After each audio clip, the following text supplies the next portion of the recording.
আসসালামু আলাইকুম ওয়া রাহমাতুল্লাহি ওয়া বারাকাতুহু।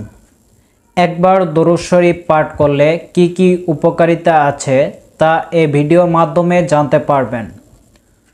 তো অবশ্য আপনারা বুঝতে পারছেন ভিডিওটি কতটা গুরুত্বপূর্ণ।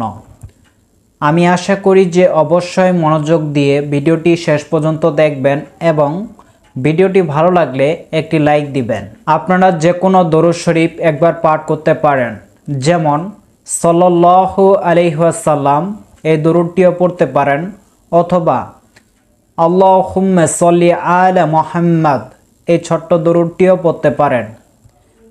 একই সাথে আপনারা চাইলে দরুদে ইব্রাহিমও পড়তে পারেন।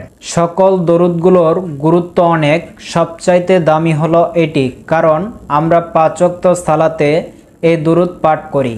আল্লাহুম্মা সাল্লি আলা মুহাম্মাদিন ওয়া আলা আলি মুহাম্মাদিন কামা সাল্লাইতা আলা ইব্রাহিম ওয়া আলা আলি ইব্রাহিম ইন্নাকা হামিদুম মাজিদ।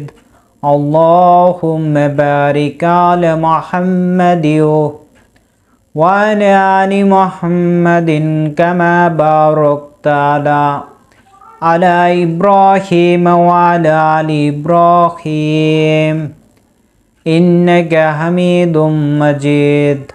তো এবার আসুন একবার দরুদ শরীফ পড়ার কি কি উপকারিতা আছে তা জেনে নেই। ১ নাম্বার, গুনাহ মাফ হয়। ২ নাম্বার, নেকি লাভ হয়। ৩ নাম্বার, আল্লাহ তাআলার রহমত লাভ হয়। ৪ নাম্বার, ফেরেশতাদের দোয়া পাওয়া যায়।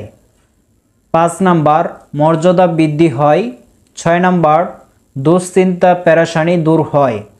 ৭ নাম্বার, দোয়া কবুল হয়। ৮ নাম্বার, রাসূল সাল্লাল্লাহু আলাইহি ওয়াসাল্লামের শাফায়াত লাভ হয়। আমি আপনাদের মাঝে এই ৮টি উপকারিতা শেয়ার করলাম, আরও অসংখ্য উপকারিতা আছে। আপনারা চিন্তাও করতে পারবেন না এই ছোট্ট দরুদটির ৪০টি ফজিলত রয়েছে এবং তার উপকারিতাও রয়েছে।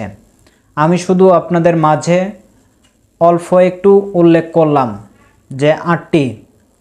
আপনারা যদি পুরো ৪০টি পেতে চান তাহলে অবশ্যই আমাদেরকে কমেন্টে জানাবেন।